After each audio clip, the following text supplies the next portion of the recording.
Welcome to Hatman Strikes Back, Daily Boxing News. In today's stream, we'll be talking about Luke Partridge, aka Tyson Fury. He's come out and given some words of encouragement to Daniel Dubois, apparently. Defended him against online hate, can we call it that? And various fighters in interviews, calling Daniel Dubois a quitter, questioning his character and resolve. Luke Partridge is defending Daniel Dubois against all this stuff, so he would want us to believe. But of course, some of us know better. We know that there is nearly always ulterior motives when Luke Partridge comes out and does something seemingly classy or nice or good. He's always got a different agenda at play, and that's definitely the case here with his comments about Daniel Dubois. So what were those comments? And I'm especially keen to hear from the Partridge fanboys, because some of them will be saying, why are you always having a go at Tyson Fury? They make out as though Tyson Fury can walk on water and turn, water into wine, feed the 5,000 with a fish and 2 loaves of bread. That's the way they carry on with Luke Partridge. Well, let me show you, so there can be no doubt whatsoever that this guy is an absolute phony with the stuff he's saying regarding Dubois. But before we do that, I just want to acknowledge everybody in the live chat. Shout out to Matt for the super chat. He says, looking at Fury's resume, he was British level. I think that's a bit harsh. And I'm here to criticize Tyson Fury. Super chat again from Matt. He says, nobody on his resume aside from old Klitschko. Yeah, his resume is not the deepest. He does have those wins over Wilder, but how good was Wilder? I want to say Wilder was above British level. But we don't know how good Wilder was in the grand scheme of things, because Wilder never fought anybody, right? Luis Ortiz, but how good was Ortiz? He didn't fight Klitschko. He didn't fight Parker. He didn't fight AJ. He didn't fight Dylan White, who was his mandatory for the longest time, So definitely take your point there, Matt. Shout out to Matt. Shout out to everybody in the live chat. We got Kyle. We got Luke Partridge himself. Look at that there. Laughs in the Abyss. We got Reinhard Schneider. Gordon Dalglish encircled. JR. Philip Ansar. Kieran Malcolm. We got Chuck Up. We got Mr. Luca. Yes, yes. We got Ash Rayman. We got Cash. We got Strangingness. Big up. We got Jack Truslow. Sean. Fight Sport Talk. Atta Buck. Comfy Bold. The Iron Jack. Chickasaw. Tommy Gov. Dominic A. Greg. Adam, big up Adam, President Brush, Exactamundo, Isaac. We got Seamus McMichael. We got She, Sparkles, the Celtic Magician, big up, Palpatine Gang,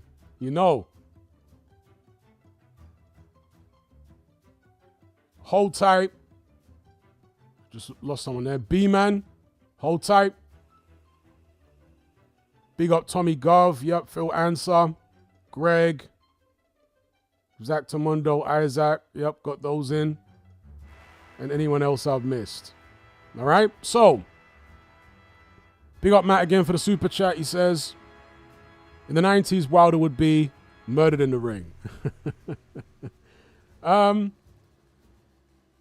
90s was one of the stronger heavyweight eras, but it's really difficult to compare eras. I remember when this new era came about, and people were comparing it to the 90s and the 70s, and they were saying that these fighters are nowhere near as good as those guys were. The way I classify an era isn't so much on comparing them to fighters of old. It's more so how competitive they are with each other. If you've got a competitive era and they're giving you good fights, excitement, and all that type of stuff, you're in the golden age. Do you know what I mean? because we can all have our opinions on how good the fighters are now compared to yesteryear. But without a time machine, it's just an opinion. Do you know what I mean? So, yeah, I'm also focused on the excitement within the division and whether there's competition, whether there's rivalries, because that's something that was absent really in the Mike Tyson era. There was no real rivalries. I mean, Michael Spinks, not really much of a rivalry. And he was over and around. You look at the Klitschko era, they didn't really have many rivalries. I mean, a little bit with David Haye, but there was an anticlimax there. So, but anyway, big up Matt Borgerson for the super chat. Shout out to HC.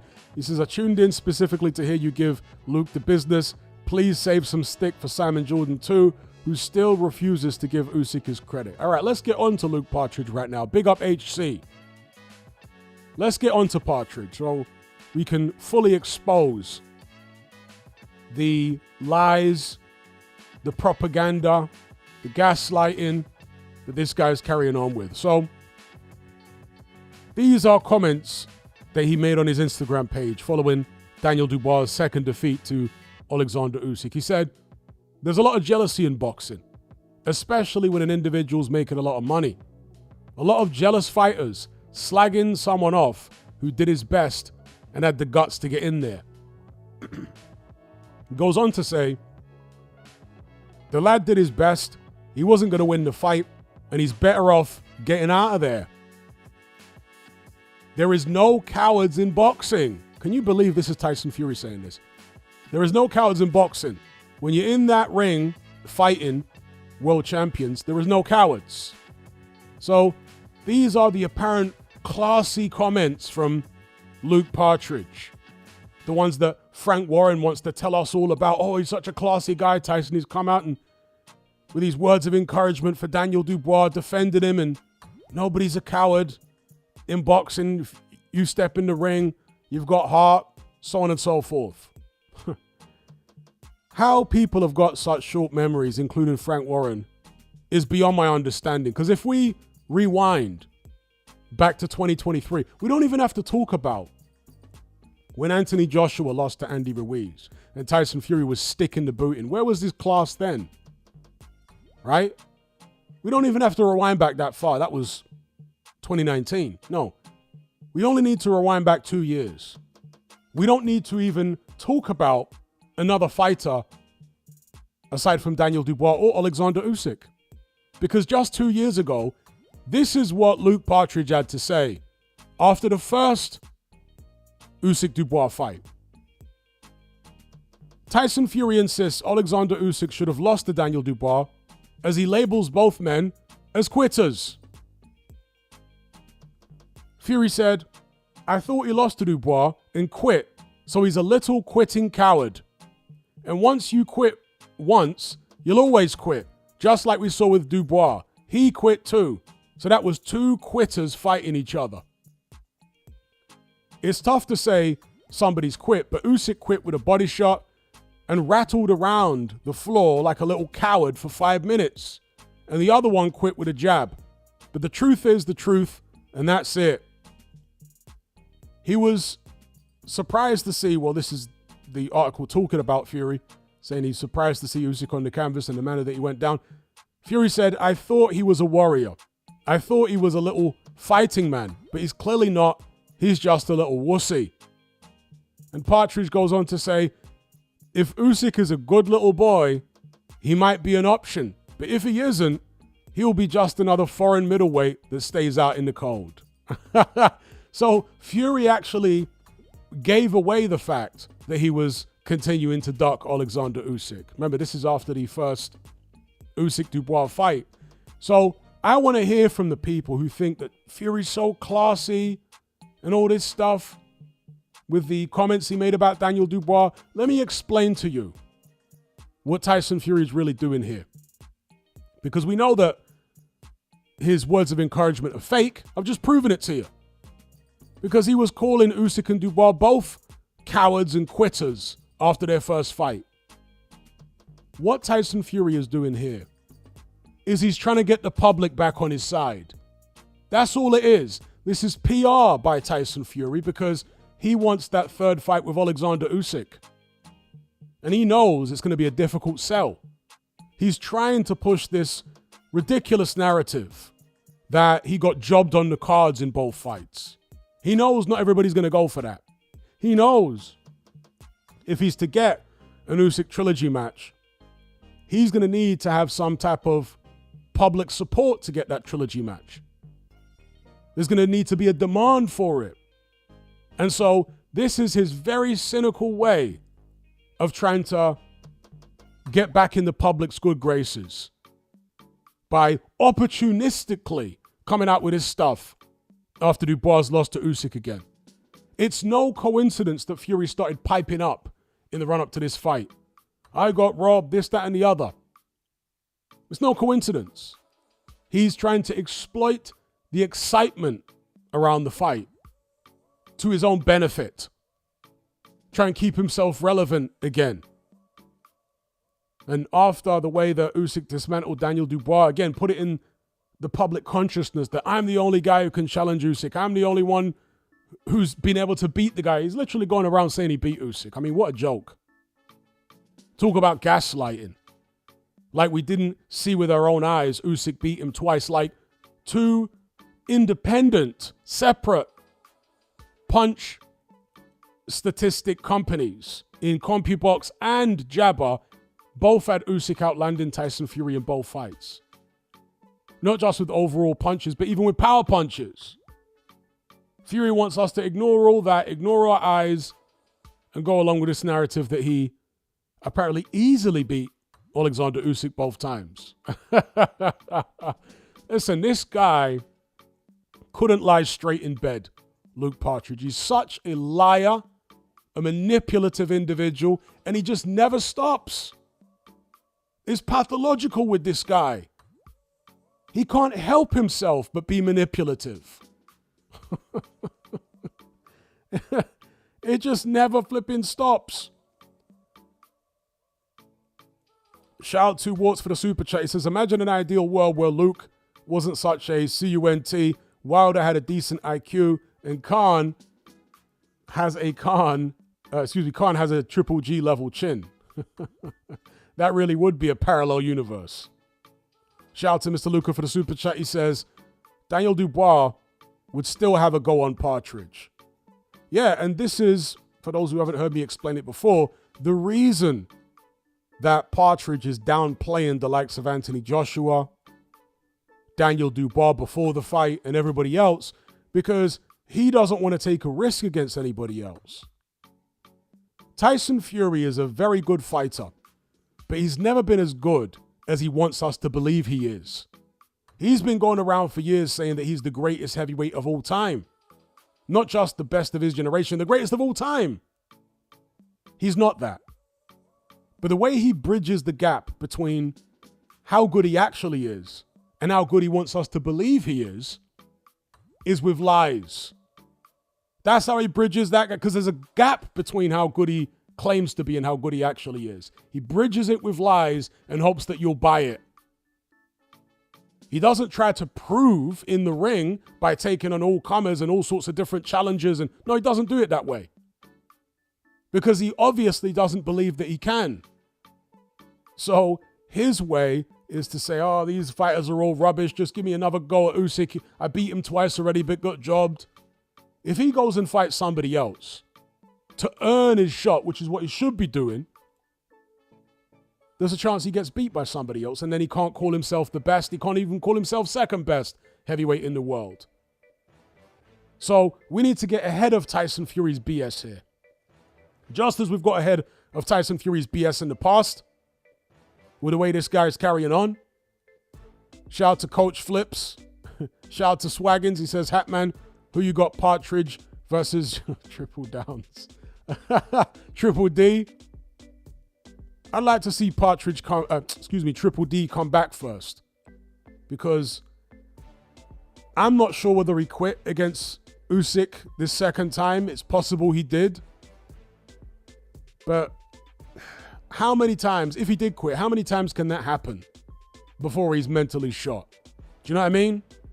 So I'd like to see Triple D come back and get a decent win first, and then maybe go in with Partridge, because I want to get a gauge on where Triple D is. For the longest time, I always said that Partridge would beat Triple D, but Partridge is getting on now. What is he, 36, 37? Lots of miles on the clock. Doesn't treat his body like a temple. Doesn't live like an athlete.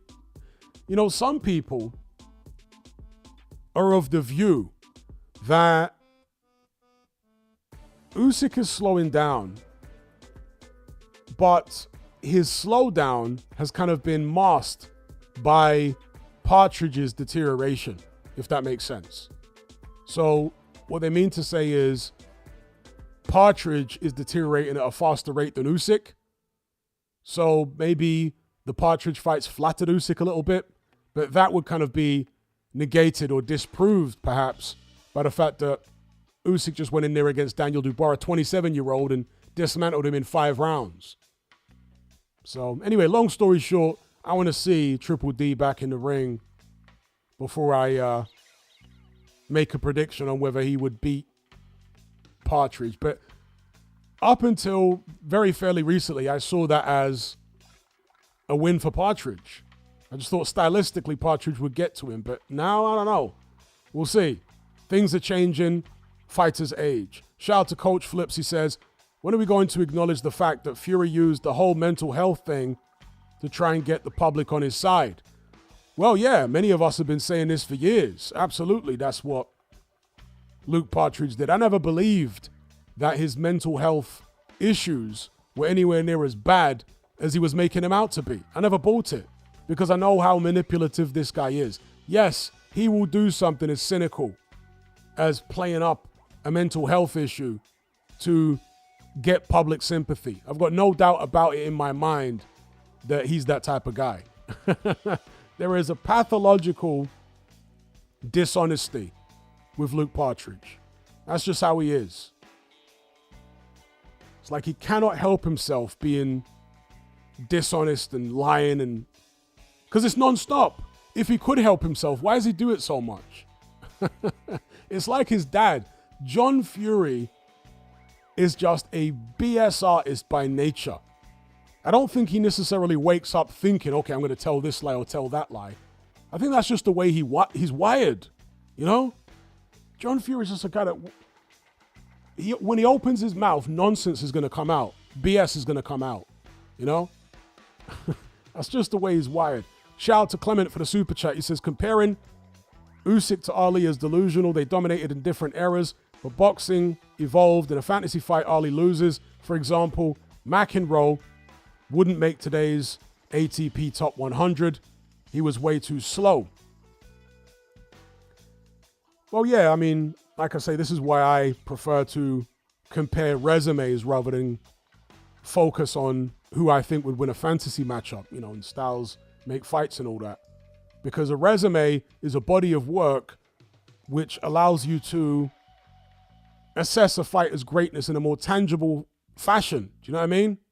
Because if a guy has got fantastic wins over the course of, let's say, 15, 20 years, as some fighters do, you can't then deny it. You can't say this guy was a flash in the pan. You can't say this guy would have struggled with certain styles or, you know, punchers or boxers or whatever the case may be, because he faced all the styles or faced a version of all the different styles in boxing. Do you know what I mean?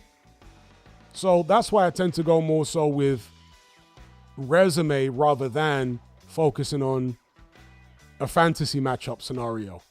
But as you said there, Clement, in your super chat, I would agree with you. I would agree that Usyk, if you could have a time machine and send Usyk back to the 1960s, I'd pick Usyk over Ali. But that's just an opinion. We can never find out, obviously. But yeah, shout out to Clement for the super chat. Big up.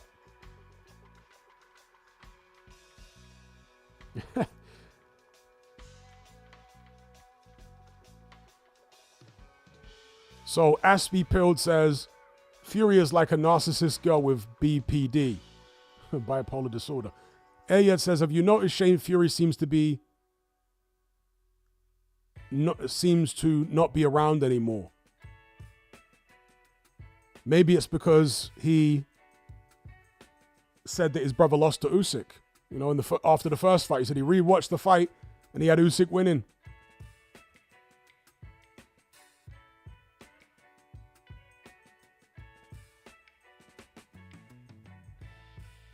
Shout out to PGMC. It says, I think you've got his number, Hatman. Once you see it, you can't unsee it. Yeah, I've got Partridge's number. I know what he's about. I know what he's up to. I mean, he's always got ulterior motives, this guy. If ever he comes out and says something nice about a fellow fighter, particularly if it's somebody he's slagged off in the past, you know there's a hidden agenda there. Yeah. Shout out to HC for the super chat. He says, in your opinion, is Luke a sociopath? I don't want to go as far as saying he's a sociopath.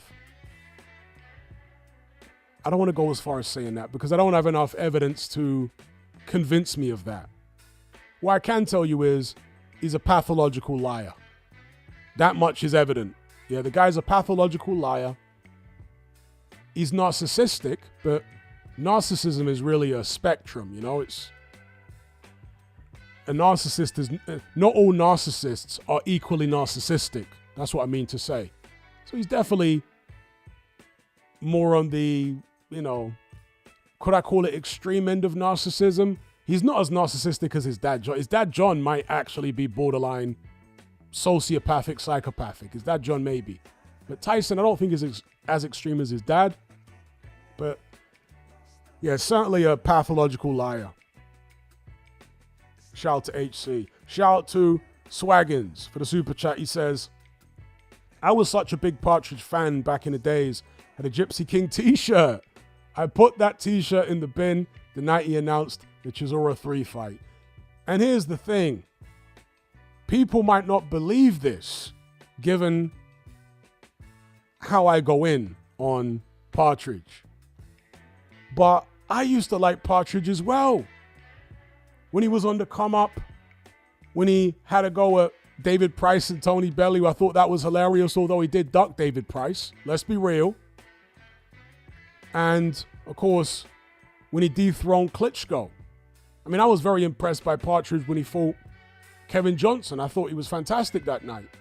When he dethroned Klitschko, I was ecstatic, over the moon, because it was the end of the dark age in heavyweight boxing. So I used to like Partridge as well. You know, when he was with Peter Fury, I feel like Peter Fury was a good influence on Partridge. I'm not saying Peter Fury's perfect, obviously, but Partridge was reined in a little bit under his Uncle Peter's guidance. You know, he was a little bit more sensible under his Uncle Peter.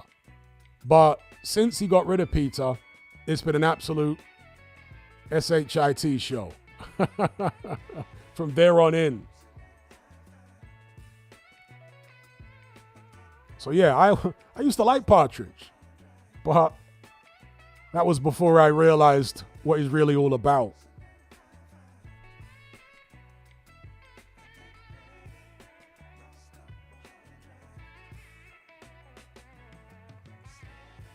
KS says, Hatman, why is J.O. Pataya not involved in Riyadh season events? Last few fights have been in obscurity. Thought Turkey would want him on the big cards. Well, he has been on at least one Riyadh season card, right? Maybe two. I think he's been on 2 Riyadh season cards. It's just his last couple of fights were not on Riyadh season, and I guess that's what you're asking about. Maybe they're just not the right fights. Maybe J.O. Pataya wants to fight in Australia rather than fighting in Saudi, unless it's for the right fight, because he's been gunning for Gilberto Ramirez, even getting Badu Jack in the ring. But if those guys aren't willing, then, maybe the Saudis these days are not willing to pay him, massively different money to what he would get fighting in Australia. That's the best I can think of. Ocean Blue says the 10 plumbers line was hilarious, to be fair. Yeah, it was. Fury was legitimately funny back in the days. Even in the run-up to the David Haye fight, obviously he was mouthing off and him and Haye were both mouthing off at each other. I was intrigued.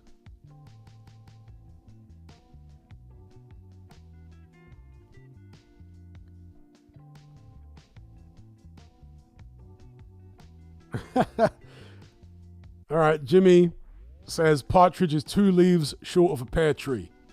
Shout out to Bite Size Boxing. Says Fury's cynical tactics have alienated even a lot of his most hardcore fans. He's a desperate man these days trying to cling on. That's what it is. Not only did I like Fury back in the days, I wanted to like him, you know? Because at one stage he appeared to be taking on the boxing establishment. Klitschko really was a bastion of the boxing establishment. And Fury was coming in shaking things up. It was refreshing. But then he became the very thing that he apparently sought to take down. That's why I compare him to Harvey Dent, Harvey Two-Face in Batman. Because there's a line in the movie, The Dark Knight, where Harvey Dent says, either you die a hero or you live long enough to see yourself become the villain. And you could apply that to Tyson Fury. He's like Harvey Two-Face. You can retire a hero or you can fight on long enough to see yourself become the villain. And that's what Tyson Fury's done. He's revealed his true colors and they're not pretty. Shout out to Jake.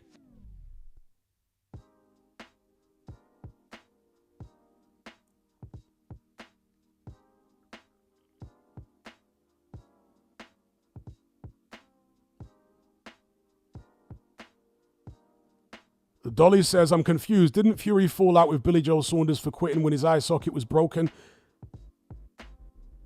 I'm not sure if they fell out. They don't appear to be as close as they used to be. There was some suggestion they might have fallen out, but I think it was due to when Billy Joe Saunders' dad was getting manhandled. That might have been at the Canelo fight. I forget which fight that was at now. But Billy Joe Saunders' dad was getting manhandled by the security. And Tyson Fury was right across the barrier. He could have easily gotten over the barrier and helped and intervened on behalf of Billy Joe Saunders' dad, but he just stood there doing nothing. Dylan White at the time criticized Tyson Fury for doing nothing when his friend's dad was getting manhandled by security. So there might have been an issue over that, I'm not sure.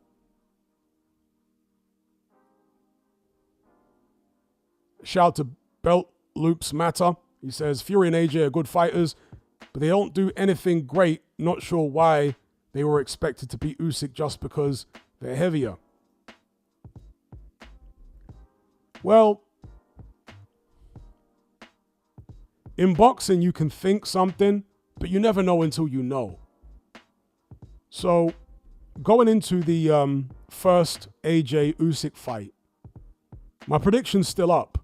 And my prediction was, I reckon AJ will get a win on the cards, possibly a controversial win that he may not deserve. That's how I thought the fight would go. I predicted that Usyk would beat one of the 3 major heavyweights, Fury, Wilder, or AJ. I was predicting that for a long time. But in that fight, I was thinking maybe AJ can make it close enough. And it's at Tottenham, I think that fight was, in London. Maybe, Usyk gets jobbed on the cards because he's really going to have to do a number on AJ to get the win, Well, I found out that night that Usyk was even better than I thought he was initially because he did do a number on AJ and he did get the win. So shout out to Belt Loops Matter. Big up Workstation, he says, I was really enjoying the peace and quiet of not hearing any news from Luke Partridge, but like back pain, he turns up when you least expect it. That's exactly right. Man comes back like a toothache, time and time again. And I was enjoying it as well. It had been so nice and quiet on the Partridge front, but I guess we have to expect it because when they had the Ring Magazine Awards and Usyk was getting all these awards, right? We knew Partridge had to pipe up because he didn't turn up to the awards and everybody was gushing about Usyk and what a great fighter he is. So yeah, Partridge piped up and came out with the Dick Turpin line. And here we have Usyk fighting again. or just fought again against Daniel Dubois, Wembley Stadium definitely wasn't 90,000. I saw plenty of empty seats. But you just knew in the back of your mind that Partridge was going to come out and say something. He just cannot stand not being in the limelight. He cannot live with the idea that the majority of the public see Usyk as the best fighter of this era at heavyweight and not him. He can't stomach it. He can't stand it. And that's why he has to come out and talk this rubbish at this particular time. Shout out to Dre, 80s baby.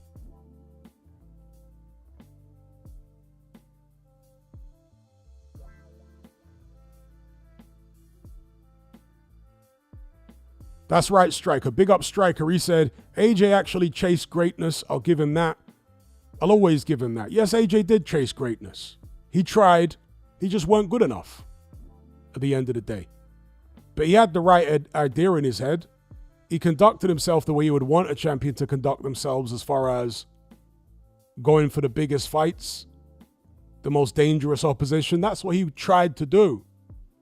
But he never got there, right? He never got the fights with Fury and Wilder. And he got beat by less or a lesser fighter than them in Andy Ruiz. And then a better fighter than them in Alexander Usyk. And then eventually, of course, getting beat by Daniel Dubois, getting cleaned out in 5 rounds by Dubois. Isn't it interesting? The way that AJ got cleaned out in 5 rounds by Dubois, and Dubois in his very next fight gets cleaned out in 5 rounds himself by Usyk. Isn't that interesting?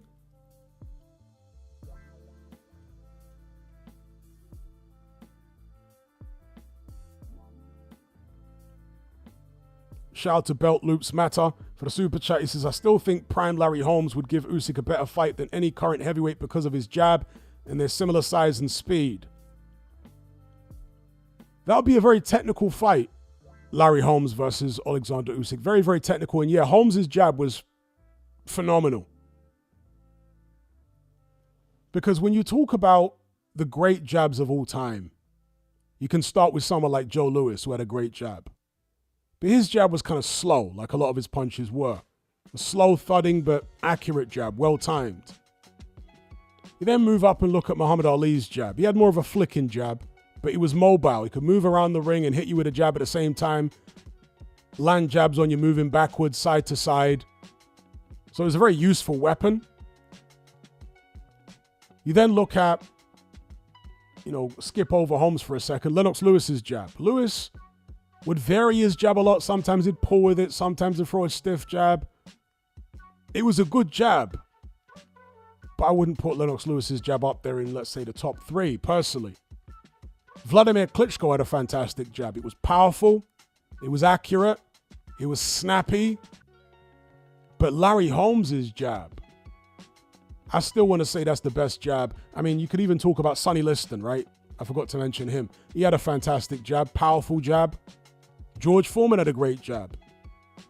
Big telegraph pole of a jab. But Larry Holmes' jab wasn't just powerful, because it was powerful. I'm not saying it was as powerful as a Foreman jab or a Sonny Liston jab, but it was still powerful. And it was snappy. His jab really would pop. Do you know what I mean? If you ever watched Larry Holmes fight in his prime, his jab was popping. And he would bust you up and hurt you with a jab. And not only could he make his jab powerful and bust you up with it, but he could also do his little Muhammad Ali routine, get on his back foot and use a mobile jab. So I want to say overall, Larry Holmes still had the best jab in my opinion.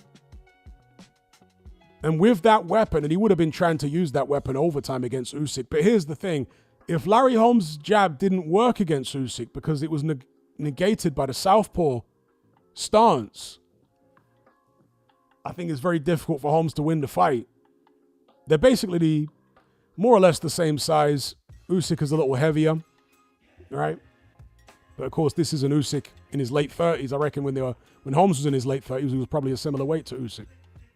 So, same height, similar weight, probably the same reach, or maybe Holmes' reach is slightly longer.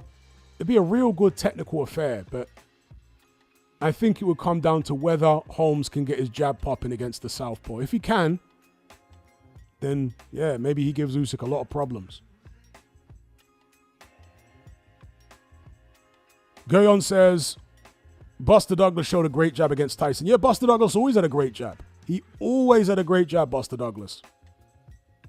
Buster Douglas was a prime example of a fighter who has a lot of talent, but he doesn't have the spirit, or didn't have the spirit, to carry his talent, you know, to make the most of his talent, should I say. Because other than the Mike Tyson fight, Buster Douglas really lacked spirit in a lot of his fights. Against Tony Tucker, he pretty much capitulated. And there were other fights earlier on in his career where he kind of capitulated again. It was the emotional...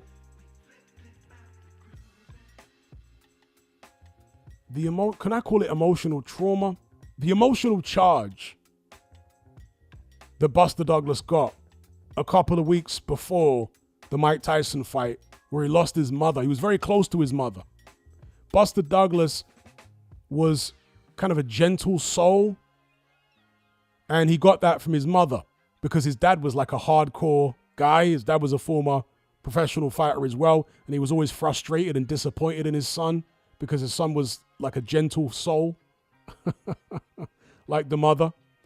But for that one night, you know, when his mother died 2 weeks earlier during training camp, for that one night against Mike Tyson, Buster Douglas was able to channel his dad's spirit. He was inspired, I guess you could say, by the death of his mother.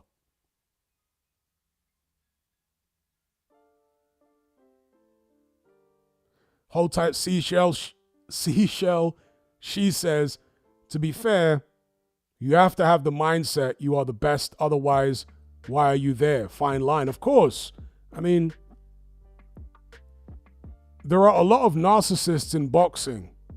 Necessarily so. I'm not saying that fighters should all be these humble, nice. I don't think it's possible to be a successful fighter at the elite level long term unless you're somewhat narcissistic. You have to believe that you are the best thing since sliced hard-dough bread. Do you know what I mean? You have to believe that you are super special and that God put you on this earth to mash people up in a boxing ring. You have to have megamaniacal thoughts, even if you don't express these things, because some fighters are smart enough to realize that if they express how big their ego actually is, it's going to turn the public off. So they internalize it and they don't come out with it.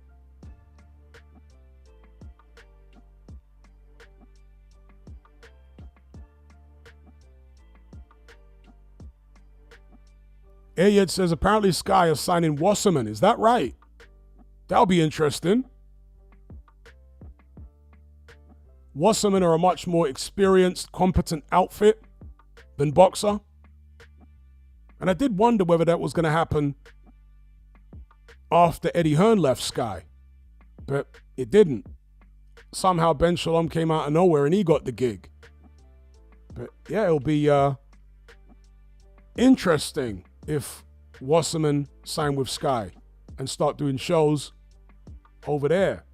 I hope they get back into the pay-per-views as well, as in start airing the Riyadh season. Actually, well, Riyadh season pay-per-views are supposed to be ending in November. We'll see whether that sticks. Hopefully it does. But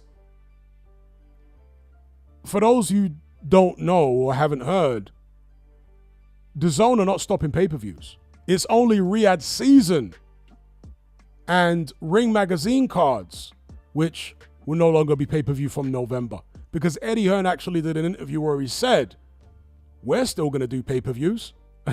As in Matchroom, you know, without association with Ring Magazine or Riyadh season for certain cards, we'll still be doing pay-per-views on DAZN. And Frank Warren seemed to infer the same thing. Yeah. So this is not the end, it doesn't seem, of pay-per-views on DAZN. It just seems like the end, for now, of Riyadh Season and Ring Magazine pay-per-views.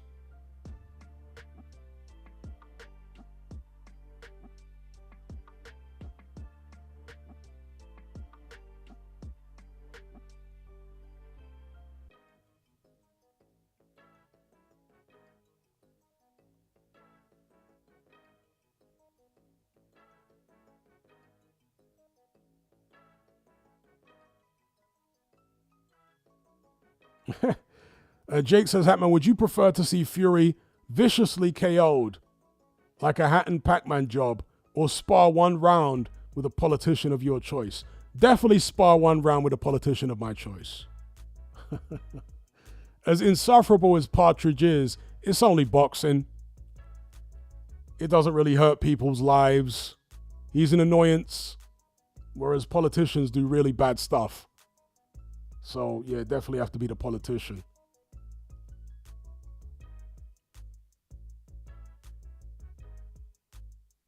Mr. Lucas says, yeah, but ring pass. So we have to see how that is done, how they implement the whole ring pass thing, because we've been led to believe up to this point that basically DAZN will have different tiers of membership. And if you purchase the top tier of membership, which might be, I don't know, according to Turkey, you threw a number out there, I don't know if it's arbitrary or not, £30 a month. With that, you get all of the Riyadh Season and Ring Magazine cards at no extra cost.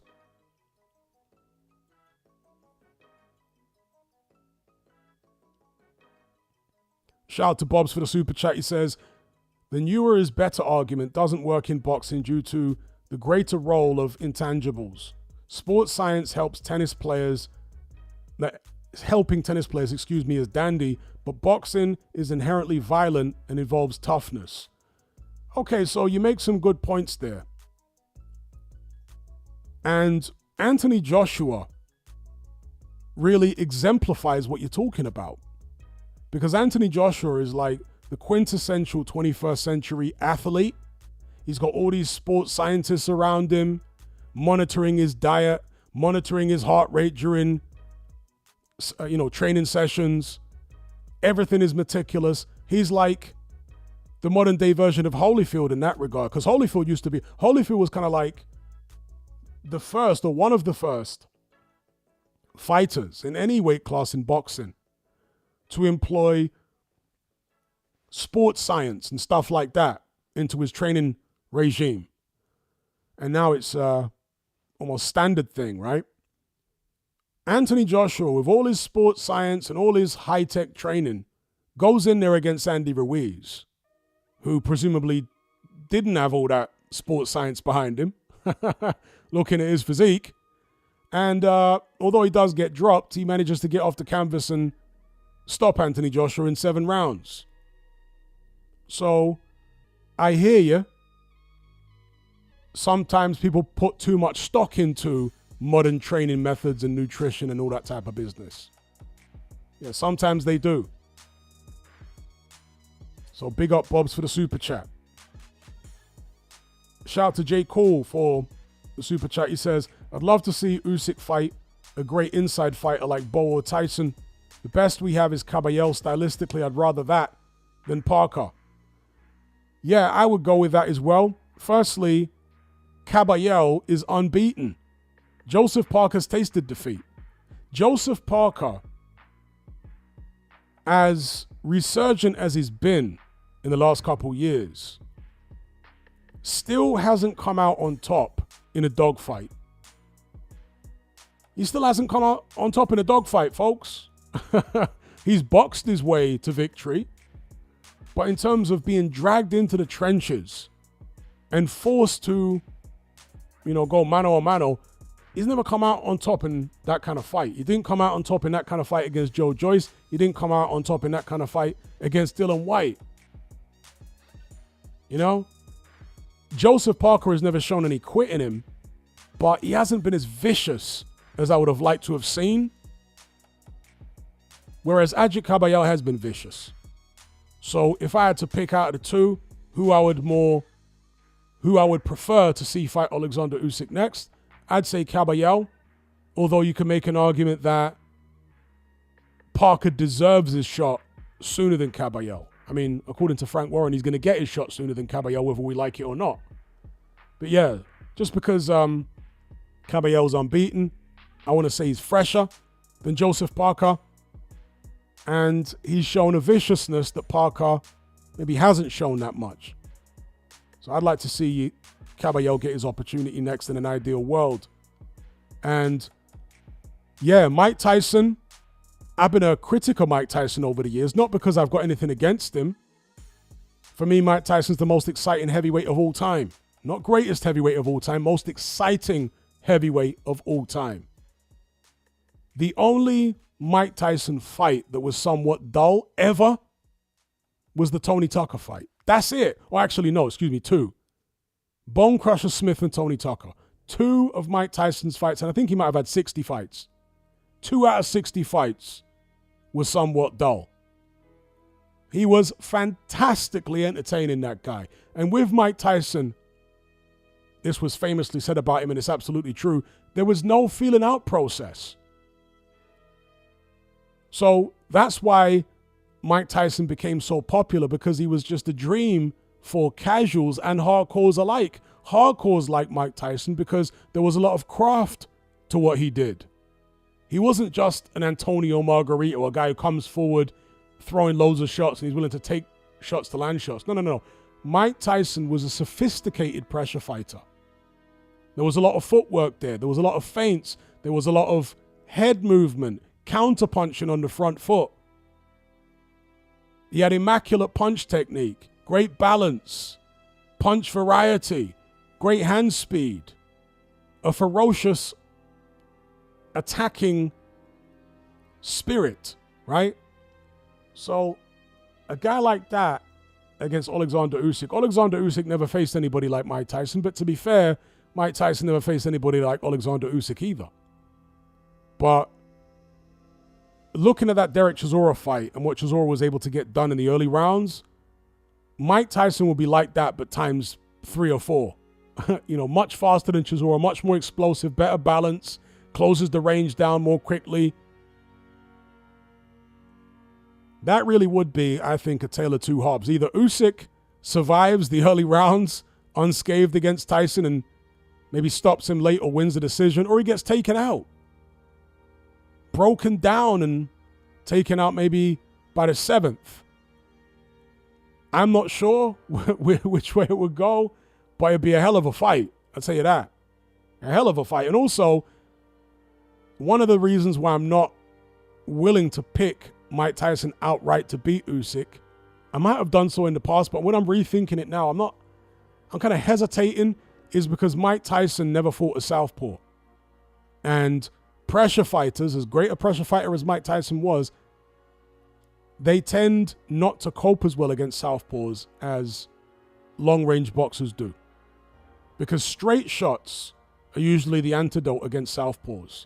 Straight shots down the pipe at long range. And Mike Tyson, although he had quick feet and he could throw a nice straight right hand,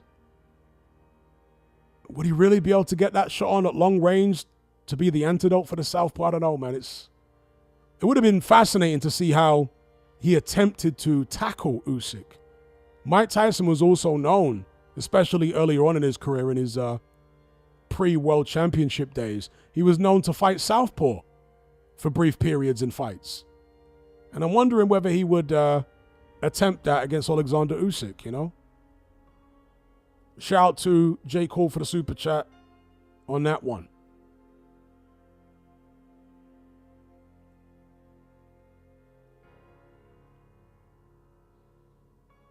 Interesting comment by JR. He says, Parker's demeanor before fights would be perfect for Usyk.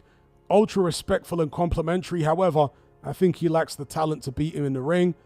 Yeah, I think that's the way to go with Usyk, to lull him into a full sense of security. But the thing is, with Joseph Parker, the cat's already out of the bag. I think if somebody were to be successful with those tactics against Usyk, it would more likely be an unheralded opponent. Somebody who hasn't shown their hand yet.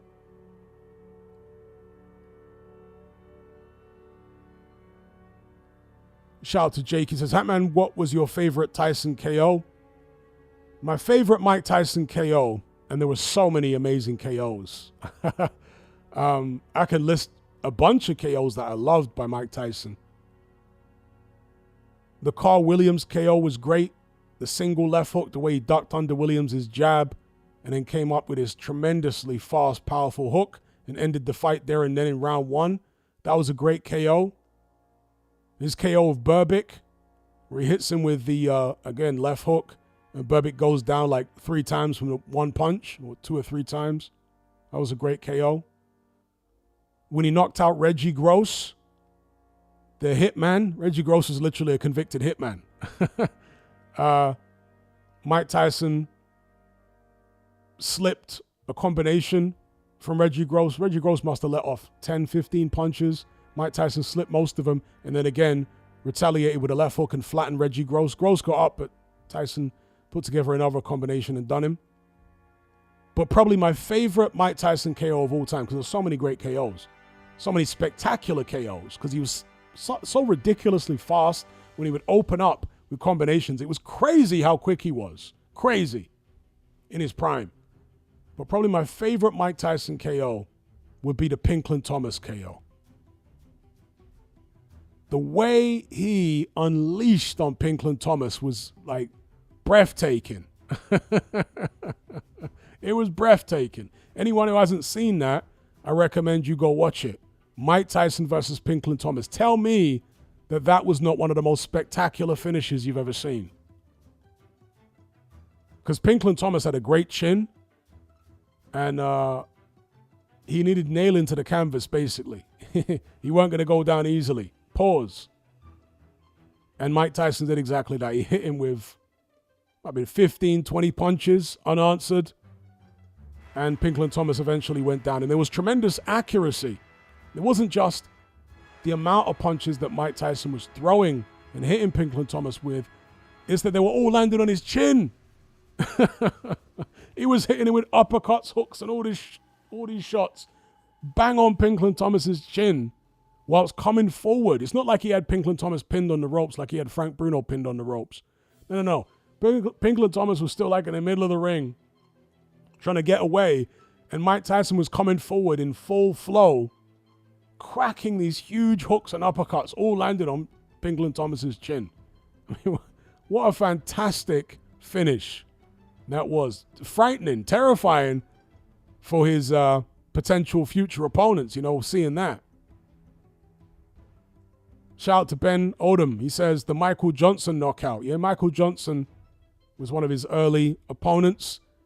And I remember Mike Tyson saying he knocked out a couple of Michael Johnson's teeth with the right hand that finished that fight. It was like a straight right hand.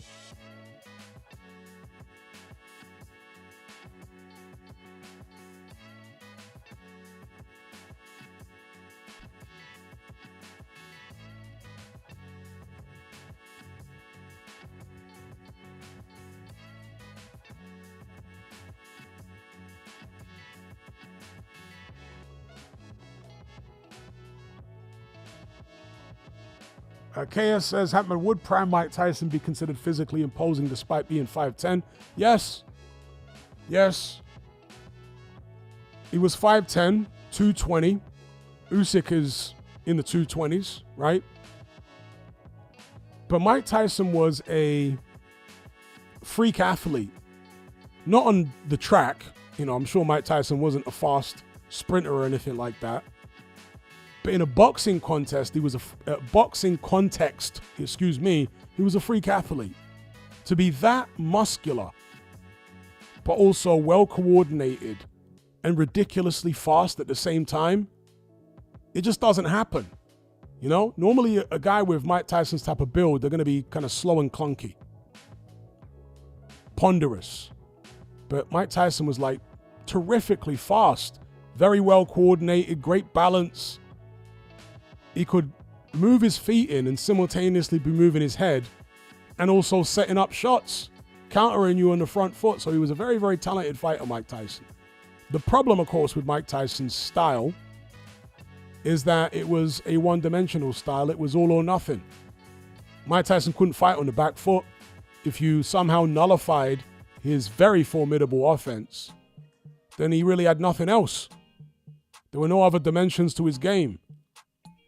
Shout out to Ibrahim for the super chat. He says, do you buy the narrative of Tyson being the greatest of all time at heavyweight if Cus didn't die when he did? No, I do not buy the narrative at all. Never have. Because of what I just described. Eventually, somebody was going to figure out Mike Tyson's style.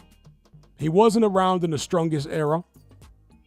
Holyfield was at cruiserweight, and by the time Holyfield was in a position to challenge for the heavyweight title, Mike Tyson had just lost to Buster Douglas. They were supposed to fight, of course. Holyfield was ringside for the Buster Douglas fight.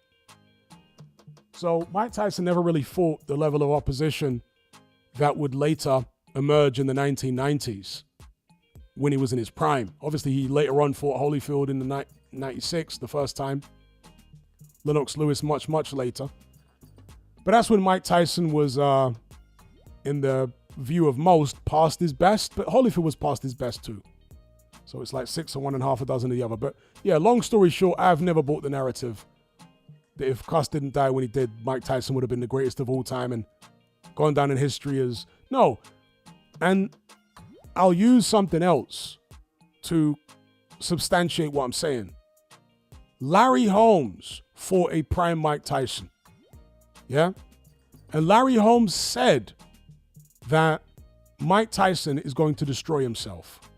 That Mike Tyson is going to go off the rails and not be the great fighter that everybody thinks he's going to be. Win or lose against me. That's basically what Larry Holmes said in the run-up to their fight. He saw what Mike Tyson's character was. And obviously, Cus D'Amato was dead by that point, but Mike Tyson still had Steve Lott, Jimmy Jacobs. Yeah? And he was still close to Steve Lott and Jimmy Jacobs, who were part of the original team with Cus D'Amato.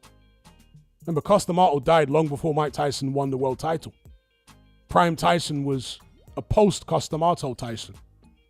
But he still had elements of that original D'Amato team by his side. Again, Steve Lott, Jimmy Jacobs, Bill Caton, but he was never really close to Bill Caton. Kevin Rooney, of course, he was still with Rooney. Yet and still, Larry Holmes could see that Mike Tyson was going to go off the rails, even when those guys were still alive, even when he was still with Rooney. He could see it. He was hearing all the stories behind the scenes of how difficult it was for Rooney and the people around him to keep Mike Tyson on the straight and narrow. Yeah, he just beaten Tony Tucker to become undisputed and then knocked out Tyrell Biggs. I think that was in 7 rounds. And there were already cracks starting to appear. So it's not just the D'Amato's style had limitations to it, being the reason I think Mike Tyson would not have gone down as the greatest heavyweight of all time if D'Amato would stayed alive or whatever. It's also because Mike Tyson was always going to be on a self-destruct mode. Larry Holmes could see that he was on self-destruct mode. That's just his character. I don't think anybody could have stopped it.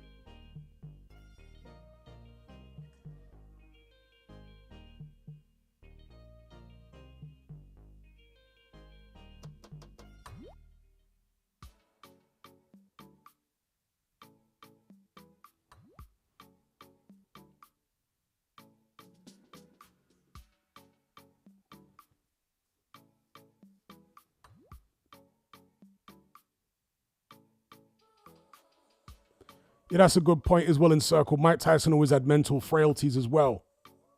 Although he showed a lot of heart against Buster Douglas. The first time he got beat, he took that beating like a man. You know, he didn't show any of the frailties that he would later go on to show against the likes of Holyfield, Francois Botha, even Kevin McBride, where he started cheating in those fights to try and escape a beating. But he didn't do that against Buster Douglas. You know, he took his beating like a man that night, but it's as if the Buster Douglas fight maybe traumatized him, you know? He was haunted. He was living with a ghost of that Buster Douglas fight. Evander Holyfield brought those ghosts back in their first fight, November 9th, 1996. It's like you could see the horror on Mike Tyson's face after the first couple rounds when he realized what was happening. It was like Tokyo all over again. And he didn't want to go through Tokyo all over again. So Mike Tyson, he showed heart in the first Holyfield fight, but he did try to quit. There was a moment, it might have been in rounds 8 or 9, somewhere around there, where Mike Tyson charges in, deliberately trying to headbutt Evander Holyfield.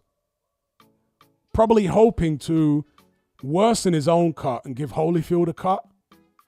It was blatant. It wasn't like, it was something which some of the fanboy commentators deliberately tried to ignore. But if you watch that, particularly the slow-mo, you'll see it was deliberate as anything. It was as deliberate as Vladimir Klitschko's headbutt on Luke Partridge, or nearly as deliberate as Victor Ortiz's headbutt on Floyd Mayweather. That's how blatant it was, what Mike Tyson did in the first Holyfield. It's such a blatant butt because he wanted to get the fight ended on a cut. Yeah. He didn't want to go through what he went through in Tokyo with Buster Douglas. And then in the rematch of Holyfield, well, man bit a chunk of his ear off. Because he really didn't want to take a beating again by that point.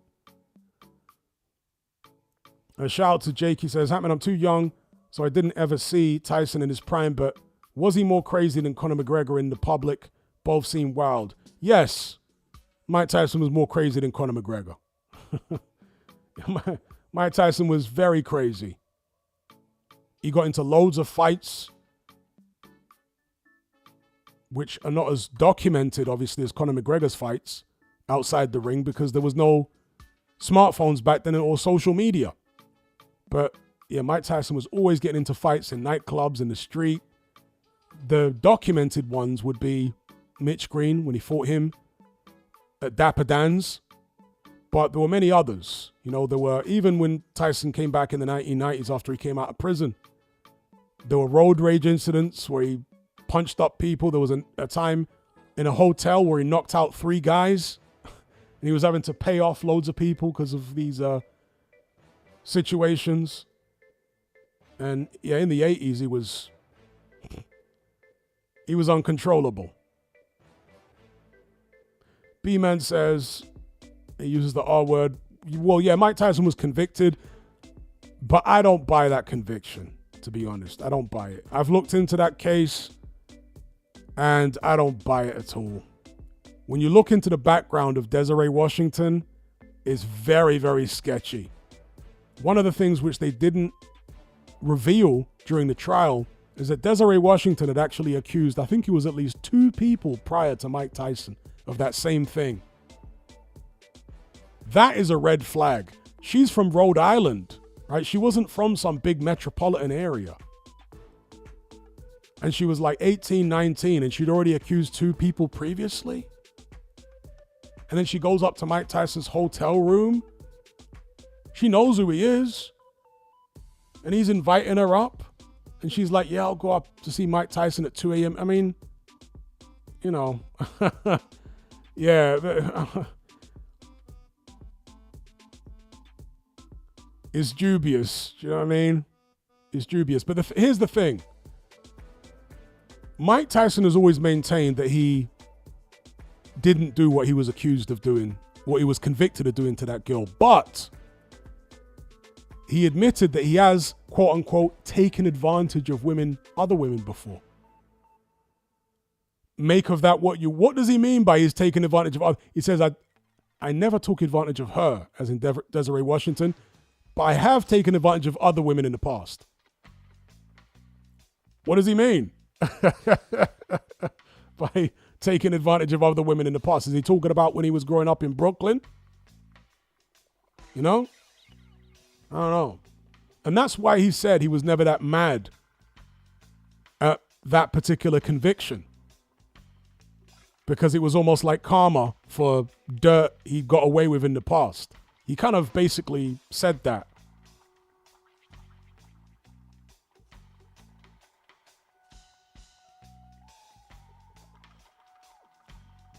And Mike Tyson did a lot of dirt as a kid growing up. He used to, and this is one of the things that's on his rap sheet. Mike Tyson, when he was a teenager,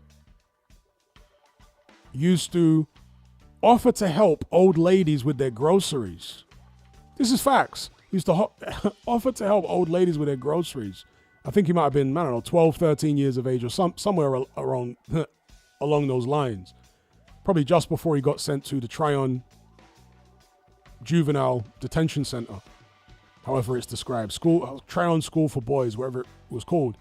But he used to offer to help old ladies with their groceries and then take them up to their apartment or whatever, then knock them out. I mean, he was unbelievable. Knock out old ladies and then take their money. Dear, oh dear, oh dear.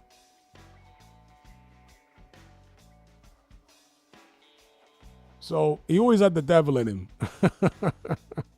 Let's just put it out. He always had the devil in him. Imagine the would-be or the person who would go on to be heavyweight champion knocking out grannies. Crazy. Crazy.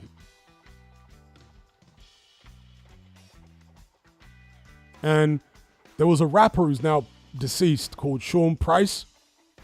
Actually, no, it wasn't Sean Price. It was U-God from the Wu-Tang Clan. So there's a rapper called U-God from the Wu-Tang Clan who said that when he was a boy, Mike Tyson gripped up his mum. So he saw Mike Tyson do this in front of him. Mike Tyson gripped up his mum, U-God's mum, and pulled the earrings out of her ears. He grabbed her by the throat or something and ripped the earrings out of her ears. So Mike Tyson was doing way too much. Way too much. Dominic A says he robbed U-God's mum. Yeah, U-God talks about it. There's an interview. Look it up on YouTube where he talks about it. U-God talks about seeing Mike Tyson, because he was just a little kid. He couldn't do anything. Mike Tyson comes along, grabs his mum by the neck, by the throat, pulls her earrings out of her ears. Crazy. Shout out to AB Guy for the super chat. Much appreciated, my guy. No comment on that one, but appreciate it. Big up.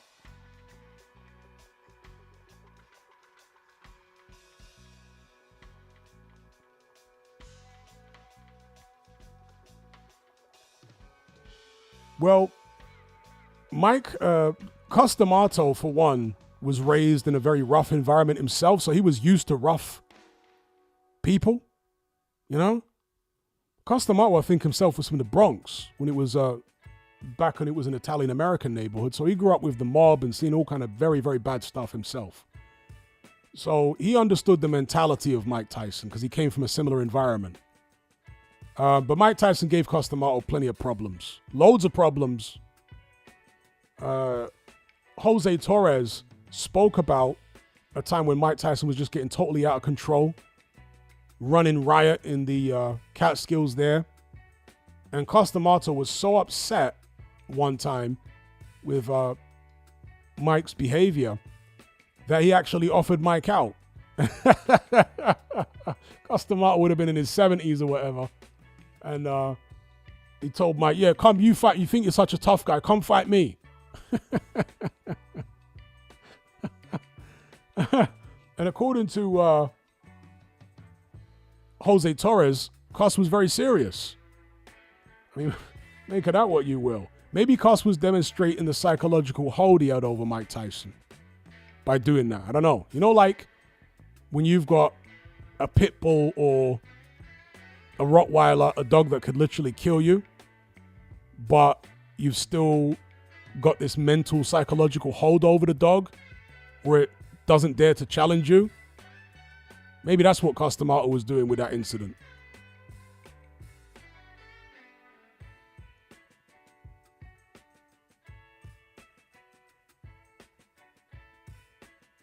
Somebody's asking, is U-God from Wu-Tang dead? Not last I heard. That's news to me if he is.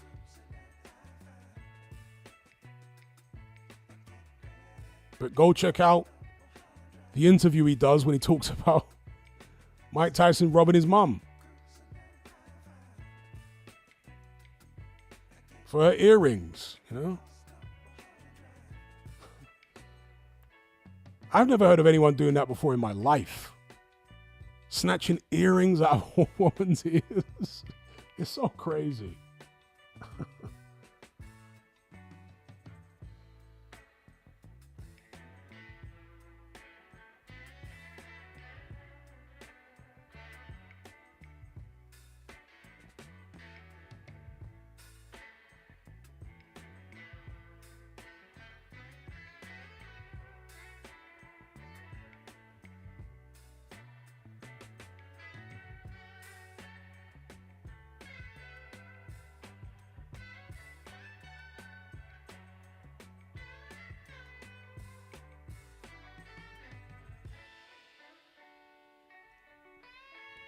Dominic Hayes says, Hatman, what do you think about Stan Dubois? He's an unusual man. Definitely Joe Jackson vibes. You have to commend him for achieving the success he has with his kids, particularly Daniel, but also Caroline to a lesser extent. But it was all very weird. It was all a bit cultish. That's the way it looks anyway from the outside looking in.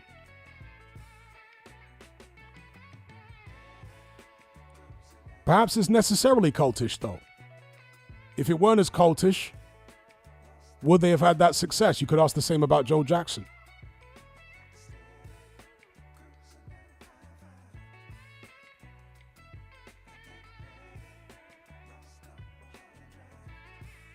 Wave says, I truly believe he is an Obia man. Talking about Stan Dubois there. That's what Spencer Fearon accused him of.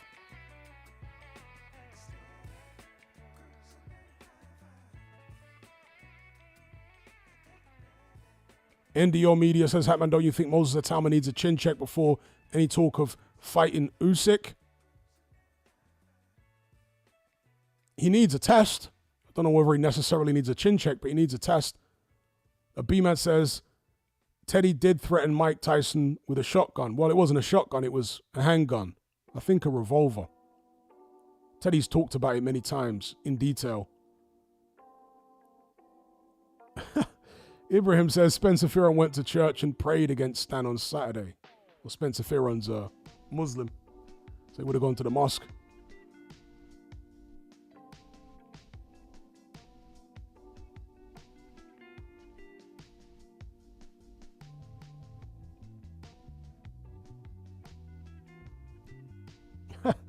AJ says, I can literally picture Stan telling Daniel it's bedtime now. Yeah, and speaking of Moses Atama, somebody just mentioned him. Have you guys seen the shape that Dylan White is in? He did an interview with IFL TV. It wasn't a very good interview. And I like IFL TV, but it seemed like Coogan did that interview totally off the cuff and didn't have any questions prepared, even in his head. But still, Dylan White looks lighter than he's been for years.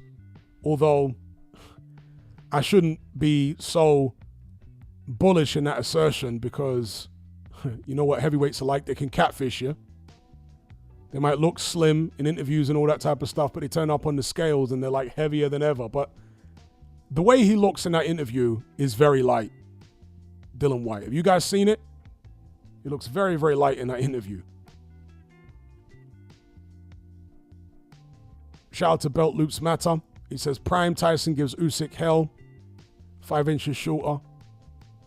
Yeah, I think he does give him hell. I think probably he will give Usyk his toughest fight, a tougher fight than anybody's given him in this particular era.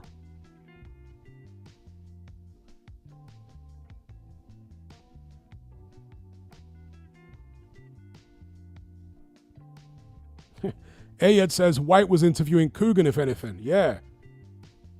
Coogan was literally running out of things to say really early on. He just kept regurgitating the same question and asking it in a different way.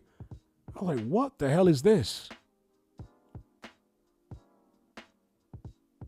Wasn't a great interview, and Dylan White seemed like he had to do more of the talking. You're right. As in making the questions and making the conversation. Ayed says, yeah, Coogan was waffling so much. KS says, Coogan sounds drunk to me at times.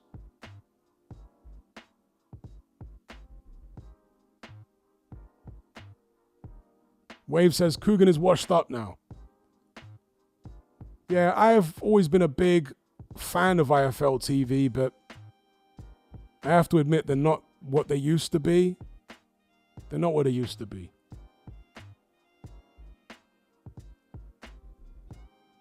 Shout out to AAA. He says, where do you think Fury gets his compulsive lying from? From his dad. From his dad, yeah. Just straight from his dad.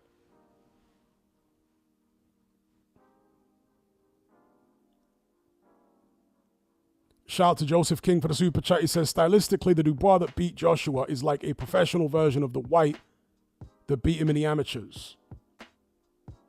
Yeah, that's actually a good comparison, because Dylan White was a lot lighter in the amateurs, and he used to bounce around the ring like Daniel Dubois. He was bouncing around the ring in that AJ fight, and he was sticking a real heavy jab on AJ. That's a real good comparison. I've never thought of that before. Shout out to Joseph King. Yeah, maybe that is the closest thing to Daniel Dubois that AJ fought in the amateurs. Yeah, maybe so. Maybe so. Because Dylan White now is just a plodder. Flat-footed. There's no bounce in his legs at all. But in the amateurs, when he was in the, I want to say 220s, 230s, he was very springy.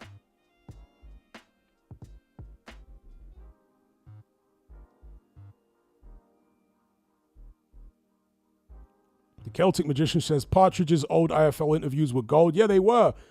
So many old IFL interviews were gold. I used to love the Coogan and Eddie Hearn sit-downs. They actually had some kind of magic. Pause, right? But they had some kind of magic going. For a good few years during Matchroom's heyday between Coogan and Eddie, I would always look forward to a Coogan and Eddie interview. And many other interviews that Coogan did back in the days. But these days, I don't know, Coogan's head don't seem to be in the game anymore. I'm not sure why. Maybe it's distractions in his personal life. I don't know what it is.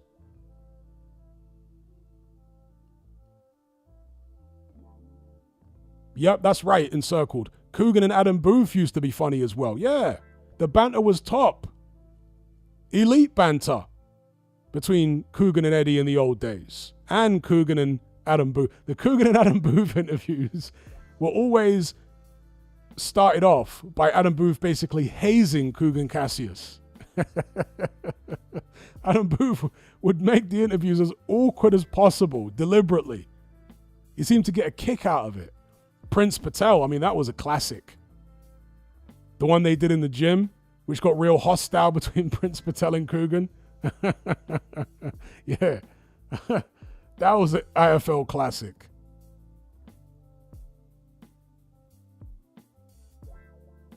So what has happened to IFL TV and Coogan? You know, you guys give me your theories. Because again, I'm not an IFL hater. I always used to big up IFL and think the most highly of them. But like, what's happened to their interviews? You know, particularly Coogan, because the Scottish guy whose name escapes me, he's still all right. I don't mind him. What's the Scottish guy called again? Forget his name. I don't mind him. And Shola says that was a brilliant era. IFL was the one back in the days. Yeah, they really were. KS says everyone has their heyday. True indeed. Andy McCart, that's his name. Andy McCart, who still works for IFL. I don't mind his interviews. His interviews are all right. Andrew McCart, yeah. He's all right. Did IFL start to go downhill once they lost IFL Umar? Because there was a point when I felt as though Umar's interviews were superseding Coogan's interviews, where Umar started to get better than Coogan. Do you know what I mean? And then he left to join. Did he just leave straight to join Box Nation, or was he with someone else in between? I forget now. But was that a turning point? when IFL Umar left.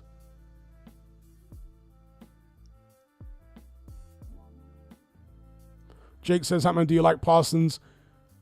I actually don't mind Parsons. He gets a lot of stick, and it's easy to give him stick. You know, he's a little weird-looking guy, and he's a lot better behind the camera than he is in front of the camera. I don't mind Parsons. He's got a little energetic, bubbly, scrappy from Scooby-Doo personality. I don't mind Parsons. He's all right. Parsons is really taken over from Coogan, you know? Even though he's a different color and a foot shorter, Parsons is almost like the new Coogan.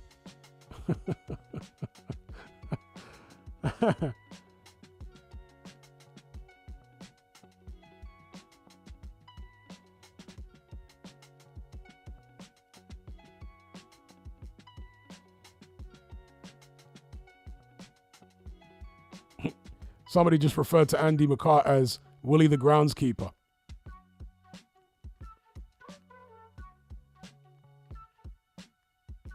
Bite-sized boxing says, I just find Parsons to be a bit too sycophantic, especially with Eddie. I would agree with that. He doesn't push back with Eddie to the extent that Coogan used to, because Coogan used to be accused of being an Eddie Hearn sycophant as well. But no, Coogan, even though he had a good rapport with Eddie Hearn, he would ask him tough questions. So I never understood that when they said that Coogan was like an Eddie Hearn sycophant. No, he would ask him the tough questions. He would ask him awkward questions. He would just do it in a banterish, friendly way, but he would ask those awkward questions. He would. Whereas Parsons isn't as keen on doing that.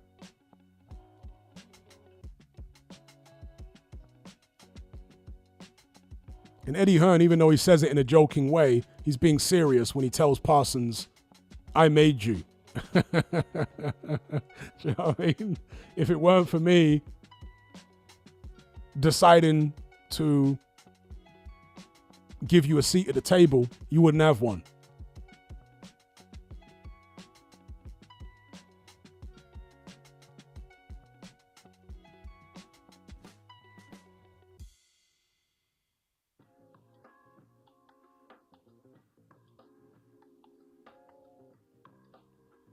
Yeah, Coogan, that's one thing I will say. Coogan was always on his best behavior around Bricktop. Yeah. But that's the same for all the boxing media. No, nobody in the boxing media ever really put it on Bricktop. Everyone was shook to bits of Bricktop.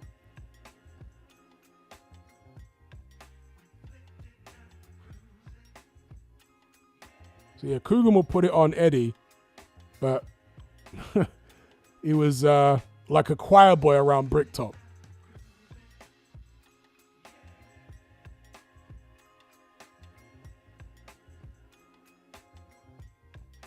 Silver says, Hatman, which fighter's interviews do you find most entertaining? I personally enjoy Rolly. He is just odd. Rolly's a bit too odd for me. He's very, very, very odd. Which fighter's interviews these days do I like? I like Lawrence Okolie interviews, especially if he's talking about Dylan White or anyone he's got beef with, because he's so sarcastic in his deadpan way. I find him hilarious. Yeah, whenever Lawrence Okolie talks about Riakporhe or Dylan White, I'm tuning in. Because it's funny. But other than that, I guess Zhang's interviews are okay through an interpreter. Chizora's always good value for money. Yeah, probably Chisora. Chizora's usually going to say something funny.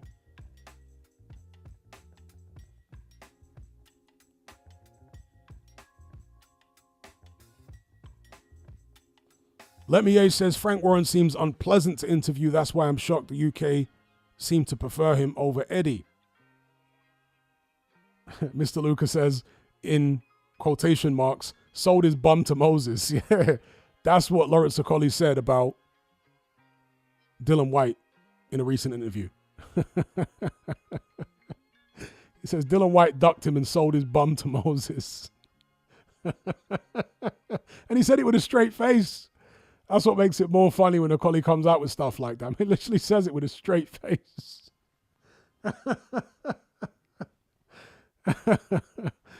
Yeah, I tell you what, a collie's a lot more entertaining outside the ring than he is inside the ring a lot of the time, right? Shout out to Ibrahim for the super chat. He says, if a collie's comedy matched his fighting, he'd be the face of boxing. That's a whole fact. Yeah, that's a whole fact. Shout out to Ibrahim.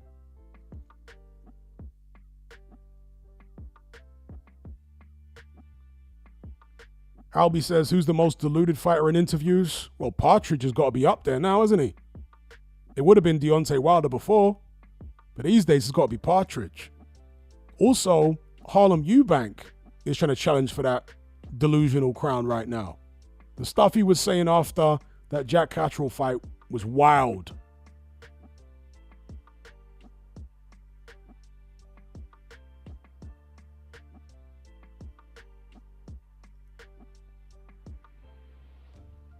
Jimbo Jones says, a collie better take a real fight after all this talk in the past year. Well, I think the Lorena fight was a decent fight. You know, given the fact that both guys are moving up from bridgerweight and Lorena's an incumbent champion at bridgerweight, I think he was actually mandatory for a collie when a collie held that belt. So I think Lorena was a decent fight for him at heavyweight, given the fact that Lorena gave Daniel Dubois kittens for a couple rounds there, had him on the floor several times, and also gave Justice Hooney a real tough fight. And Justice Hooney came very close to beating Fabio Wardley last time out. So the way, it wasn't exciting the way a collie dealt with Lorena, but he did it with one arm because he had a torn bicep, which is why he wasn't jabbing properly. And he basically won every round. So he says that his next fight, he wants his next fight to be against somebody like a Joseph Parker or an Ajit Caballero. Let's see if he's serious. I don't see him beating Caballero, but maybe I'm underestimating the power of that right hand, and it is a very powerful right hand. We'll see. If he can land it on Caballero and intimidate him, maybe he can get the job done, but I'd make Caballero the favorite there.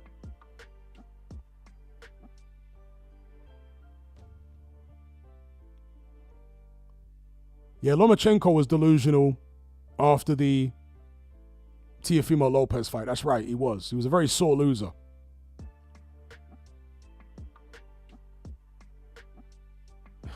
Silver says, I miss Prime Wilder antics. I never laughed so hard from reading interviews.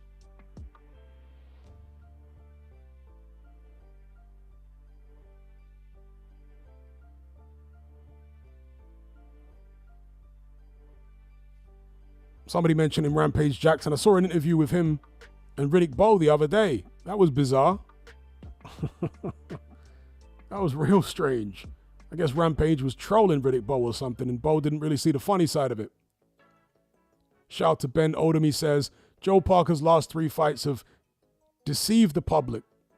Zhang beat him up until he ran out of fuel. Wilder totally washed up. Bakoli Street from chopping fufu from his sofa. Caballero is the real test. But then you could also say about Caballero that Makhmudov was never any good to begin with. Frank Sanchez was clearly injured. And Zheli Zhang is an old man. So you could throw similar critique at Caballero's recent wins, to be fair, just to play devil's advocate here. But shout out to Ben Odom.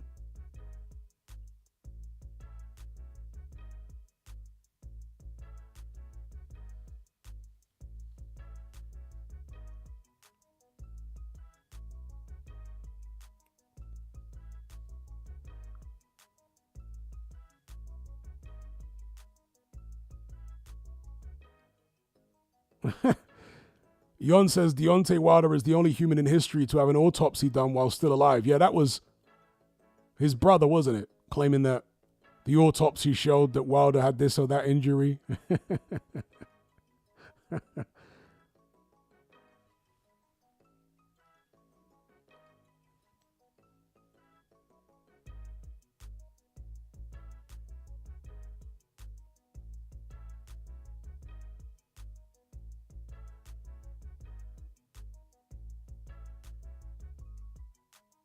All right, peeps, I'm going to bring this live stream to an end. I think I got my point across earlier on with regards to Luke Partridge and his fake sympathy for Daniel Dubois. I showed earlier on, for those of you joining the stream late, screenshots from an interview that Luke Partridge, aka Tyson Fury, did in the aftermath of the first Usyk-Dubois fight. And Tyson Fury called them both quitters and cowards. Both of them. Just 2 years ago. Publicly called Usyk and Dubois quitters and cowards. Fast forward 2 years, now he's saying, oh, no fighter is a coward. All Tyson Fury is doing is trying to win the public over so that they'll support his campaign for a third Usyk fight. That's all it's about. It's very cynical PR and completely insincere comments from Tyson Fury, aka Luke Partridge. So yeah, I'll leave it there. Shout out to everyone for joining the conversation, as ever. Special shout out to those who donated via Super Chat, being Ibrahim, Joseph King, Belt Loops Matter, AB, Mr. Luca, J. Cool, Bobs, Workstation 1, Swaggins, HC, Clement, Coach Flips, Warts, Matt Borgerson. All right? Special shout out to those who donated via Super Chat. Thank you to everyone for tuning in. If you could do me the tiny courtesy of sticking a like on this stream before you guys leave, it really helps the video get seen in searches and suggested videos and what have you on YouTube. So much appreciated if you could just stick a like on this if you haven't already on your way out. Until next time, take care, be good. I'd like to say take it easy, take it easy, and if you get it easy the first time, get it again, all right? I'm out.